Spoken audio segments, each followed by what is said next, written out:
नमस्कार दोस्तों, स्वागत है आप सभी लोगों का एक बार फिर से पितरों को मोक्ष देने वाली रविवारी एकादशी मोक्षदा एकादशी। गाय को खिला दें ये एक छोटी सी चीज़, जन्मों जन्मों के पितृदोष होंगे दूर, पूरे साल भरे रहेंगे अन्न धन के भंडार। दोस्तों, मार्गशीर्ष माह चल रहा है। मार्गशीर्ष माह का हमारे धर्म शास्त्रों में विशेष महत्व बताया गया है। भगवान श्री कृष्ण ने स्वयं इसे अपना स्वरूप बताया है। यह माह भगवान श्री कृष्ण जी को समर्पित होता है और इस माह में आने वाली एकादशी का विशेष महत्व होता है। इस माह की शुक्ल पक्षी एकादशी को मोक्षदा एकादशी के नाम से जाना जाता है। जैसा कि इसके नाम से ही प्रतीत होता है, यह एकादशी मोक्ष प्रदान करने वाली है। इस एकादशी पर जो भक्त भगवान श्री कृष्ण जी का पूजन करते हैं, भगवान लक्ष्मी नारायण का पूजन कर व्रत करते हैं, उनके कई जन्मों के पाप तुरंत ही नष्ट हो जाते हैं और सुखमय जीवन व्यतीत कर अंत में मोक्ष की प्राप्ति होती है। मोक्षदा एकादशी पितरों के लिए भी बहुत खास मानी जाती है। इस एकादशी के दिन व्रत और पूजन करने से और इस व्रत का पुण्य फल पितरों को अर्पित करने से नरक की यातना भोग रहे पितरों को भी मुक्ति मिलती है। जो पितृ पृथ्वी पर भटक रहे होते हैं, भगवान श्री हर विष्णु माँ लक्ष्मी जी कृपा से उन्हें भी मोक्ष की प्राप्ति हो जाती है। इससे पितरों को सद्गति प्राप्ति होती है। ये एकादशी पितरों को मोक्ष प्रदान करने वाली एकादशी है। इसी दिन भगवान श्री कृष्ण ने महाभारत के समय अर्जुन को श्रीमद् भगवद गीता का उपदेश दिया था, इसलिए इस दिन को गीता जयंती के नाम से भी जाना जाता है। इस दिन गीता का पाठ या श्रवण करना बहुत ही शुभ और मंगलकारी माना जाता है। इस दिन गीता का श्रवण कर या फिर पाठ करने के बाद इसका पुण्य फल पितरों को प्रदान करने से पितृ प्रसन्न हो जाते हैं और अपनी कृपा बरसाते हैं और पितरों को भी कष्ट दूर हो जाते हैं। दोस्तों, इस बार मोक्षदा एकादशी का व्रत 4 दिसंबर दिन रविवार को रखा जाएगा। वैसे तो दोस्तों 3 दिसंबर से यानी कि सुबह से ही शुरू हो गई है और सूर्य उदय व्यापनी 4 दिसंबर को रहेगा, इसलिए 4 दिसंबर को पूर्ण रूप से मान्य रहेगा। और व्रत का पारण आप 5 दिसंबर को कर सकते हैं। व्रत पारण करने का शुभ मुहूर्त है 5 दिसंबर की सुबह दोपहर 1:14 यानी कि सुबह 6:01 से लेकर सुबह 8:15 तक रहेगा। दोस्तों, इसमें आप पारण कर सकते हैं। दोस्तों, आज की इस वीडियो में हम आपको शास्त्रों में बताई गई एक ऐसी चीज़ के बारे में आपको बताने जा रहे हैं, जिसे अगर आप इस एकादशी पर गौ माता को खिला देते हैं तो इससे आपको भगवान लक्ष्मी नारायण की असीम कृपा तो प्राप्त होगी ही, साथ ही आपके पितृ भी आपसे प्रसन्न हो जाएंगे और आपको अपने पितरों का भरपूर आशीर्वाद प्राप्त होगा। पितरों की कृपा से पितृदोष दूर हो जाएगा और कार्यों में आ रही बाधाएं दूर हो जाएगी। पितरों के आशीर्वाद से धन संबंधित समस्याएं दूर हो जाएगी और धन की कोई कमी नहीं होगी।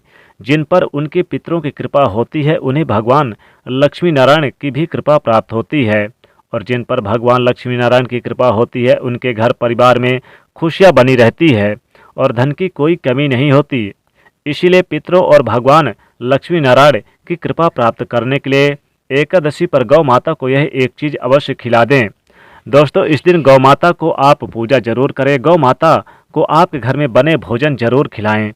सबसे पहले एकादशी पर भगवान लक्ष्मी नारायण की पूजा करें। उन्हें विधिवत यानी कि भगवान विष्णु जी को पीले पुष्प, पीले वस्त्र और पीले फल अर्पित करें। माँ लक्ष्मी को लाल वस्त्र, लाल पुष्प, लाल फल अर्पित करें। फिर आप व्रत का पारण भी कर सकते हैं और नहीं कर सकते तो इस दिन चावल ना खाएं। फिर आप क्या करें कि आप शुद्ध आटा ले लें। आटे को आप गूंद कर एक उसकी यानी कि जल से गूंद करके एक रोटी तैयार करें। दोस्तों, रोटी को तैयार करने के बाद एक पात्र में भगवान विष्णु और माँ लक्ष्मी के सामने रख दें। फिर आप भगवान विष्णु और माँ लक्ष्मी को आप गुड़ घी का भोग लगाएं। थोड़े से उसमें हल्दी रख लें, थोड़ी सी मिश्री रख लें, थोड़े से काले तिल रख लें।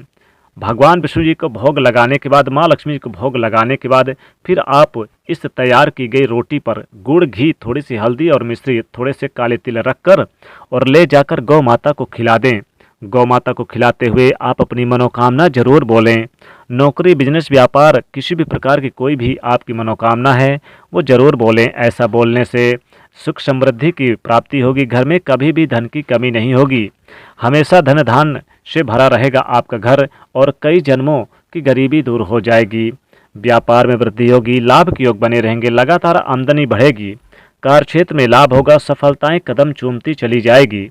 व्यापारिक क्षेत्र में अधिक से अधिक लाभ देखने को मिलेगा।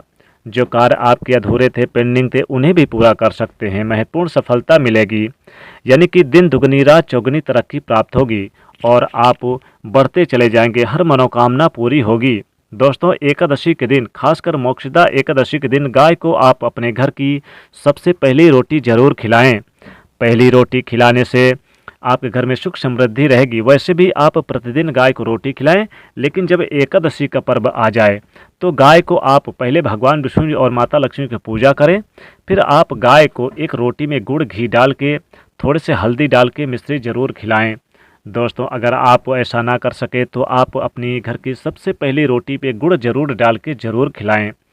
थोड़ा सा घास ले लें, उसमें एक रोटी रख लें, थोड़े से उसमें आप घी डाल दें, गुड़ डाल दें और फिर आप गाय को दाहिने हाथ से खिला दें। गाय की परिक्रमा करें 3 बार, उन्हें प्रणाम करें, अपनी मनोकामना बोलें। ऐसा करने से भी समस्त मनोकामनाओं की पूर्ति होगी और आपके घर में धन धान की बरकत होगी, पितरों की कृपा प्राप्त होगी। दोस्तों, मोक्षदा एकादशी के दिन गाय को रोटी खिलाने से पितृ प्रसन्न होते हैं। पितृ प्रसन्न होते हैं, साथ ही भगवान विष्णु और माँ लक्ष्मी जी प्रसन्न होते हैं, क्योंकि दोस्तों पितृ के रूप में भगवान विष्णु और माँ लक्ष्मी जी ही कहे गए हैं। पितृ के जो रूप होते हैं वो भगवान विष्णु और माँ लक्ष्मी जी हैं। तो इसलिए भगवान विष्णु और माँ लक्ष्मी जी को पितृ समझकर ही आप उनका आशीर्वाद प्राप्त करें। जन्मों जन्मों के पितृ दोष हो जाएंगे दूर।